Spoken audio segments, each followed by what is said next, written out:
అందరికీ నమస్కారం. John Louis memory స్కూల్కి స్వాగతం. ఈరోజు మనం memory grand master John Lewis చెప్పిన అద్భుతమైన టెక్నిక్స్ గురించి తెలుసుకోబోతున్నాం. వీటితో దేన్నైనా సరే ఈజీగా గుర్తుపెట్టుకోవచ్చు. ఒక చిన్న ఉదాహరణతో మొదలు పెడదాం. ఎప్పుడైనా షాప్కి వెళ్ళాక ఏం కొనడానికొచ్చామో పూర్తిగా మర్చిపోయిన సందర్భాలు ఎదురయ్యే ఉంటాయి కదా. ఆ ఫ్రస్ట్రేషన్ మామూలుగా ఉండదు. ఇది మనందరి కథే. ఈరోజు మనం ఏం నేర్చుకోబోతున్నామో ఒక్కసారి చూద్దాం. ముందుగా ప్లే వి సూత్రాల గురించి తెలుసుకుంటాం. వాటిని ఆచరణలో ఎలా ఉపయోగించాలో కూడా చూస్తాం. ఇక ఏమాత్రం ఆలస్యం చేయకుండా మొదలు పెట్టేద్దాం. సరే, ఇక అసలు విషయంలోకి వెళ్ళిపోదాం.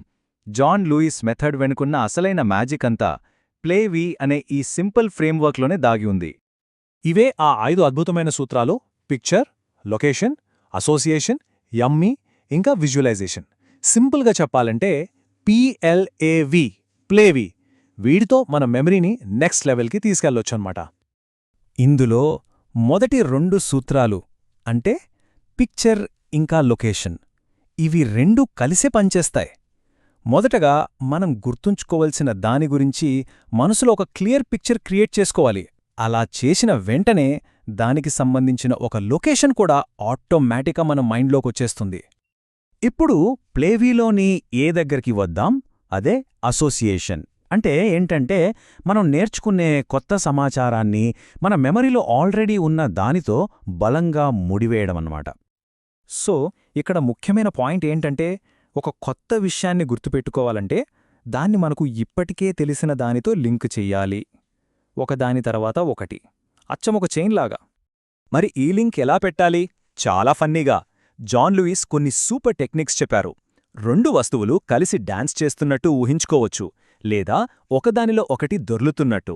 మనం ఎంత వింతగా ఊహించుకుంటే అంత బాగా గుర్తుంటుంది. అదే అసలు మ్యాజిక్. ఇప్పుడు అన్నింటికన్నా సరదా అయిన భాగానికొచ్చేశాం. ప్లేవీలోని వై అంటే యమ్మీ.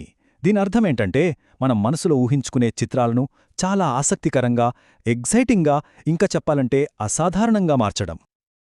ఒక జ్ఞాపకం ఎప్పుడు యమ్మీగా మారుతుందంటే అది మన 5 ఇంద్రియాలను ఉత్తేజపరిచేంత వింతగా లేదా అసాధారణంగా ఉన్నప్పుడు. ఎందుకంటే మన బ్రెయిన్ సాధారణ విషయాల కన్నా వింత విషయాలనే చాలా బాగా గుర్తుపెట్టుకుంటుంది. మరి దీన్ని ఎలా చెయ్యొచ్చు? చాలా సింపుల్.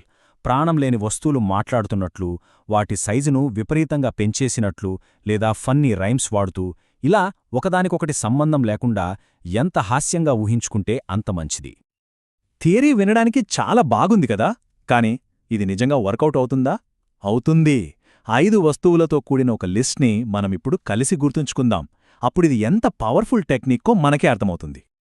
సరే, మన లిస్ట్ ఇదే.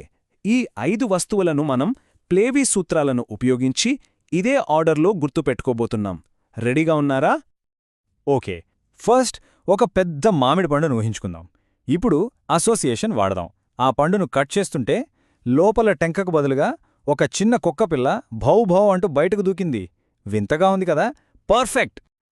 ఇప్పుడు ఆ కుక్కపిల్లను గుర్రంతో లింక్ చేద్దాం. దీన్నింకాస్త యమ్మీగా మార్చేద్దాం. ఆ చిన్న కుక్క ఒక పెద్ద గుర్రం వీపు మీదెక్కి అచ్చం కౌబాయ్లాగా చాలా వేగంగా రైడ్ చేస్తోంది. నెక్స్ట్ ఏంటి? గుర్రాన్ని న్యూస్ పేపర్తో కలపాలి. ఆ గుర్రం ఒళ్లంతా వార్తాపత్రికలతో కప్పేసి ఉందని, అది నేలమీద అటూ ఇటూ దొరులుతోందని ఊహించుకుందాం.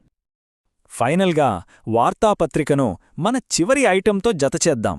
వేడివేడి చికెన్ రోస్ట్ని అదే న్యూస్ పేపర్లో చుడుతున్నట్టు, దాని వాసన ఘుమఘుమలాడుతున్నట్టు ఊహించుకుందాం. మన వింత కథ ఇప్పుడు పూర్తయింది. ఈ సమాచారం మన మైండ్లో బలంగా లాక్ అయిపోయి ఉండాలి. ఒకసారి టెస్ట్ చేద్దామా? ఒక్కసారి గుర్తు తెచ్చుకుందాం. మామిడి పండులోంచి ఏమొచ్చింది? ఒక కుక్క. రైట్. ఆ కుక్కేం చేస్తోంది? గుర్రం మీద రైడింగ్. సూపర్! మరి ఆ గుర్రం దేంతో కప్పబడి ఉంది? న్యూస్ పేపర్తో. ఫైనల్గా ఆ పేపర్లో ఏం చుట్టాం? వేడివేడి చికెన్ రోస్ట్. చూసారా ఎంత సింపుల్? ఇది ఖచ్చితంగా పనిచేస్తుంది. అద్భుతం కదూ? ఈ అద్భుతమైన సూత్రాలను మనకందించిన జాన్ లూయిస్ గారికి మనందరి తరపున ఒక పెద్ద థ్యాంక్స్. ఇప్పుడు మనం నేర్చుకున్న ఈ కొత్త స్కిల్ని టెస్ట్ చేసుకునే టైం వచ్చింది. ఇదిగోండి, ఇక్కడ ఇంకో 5 వస్తువుల షాపింగ్ లిస్టుంది.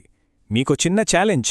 ఈ లిస్ట్ని గుర్తుపెట్టుకోవడానికి ఇప్పుడే ప్లే వి సిస్టమ్ని ఉపయోగించి ఒక ఫన్నీ స్టోరీని క్రియేట్ చేయాలి. ఇప్పుడు పాజ్ చేసి మీ ఓన్ స్టోరీని బిల్డ్ చేయడానికి ట్రై చేయండి. మీ క్రియేటివ్ కథ ఎలా వచ్చిందో, ఈ టెక్నిక్ ఎలా అనిపించిందో కింద కామెంట్స్లో తప్పకుండా చెప్పండి. ఇంత ఆసక్తిగా నేర్చుకున్నందుకు ధన్యవాదాలు.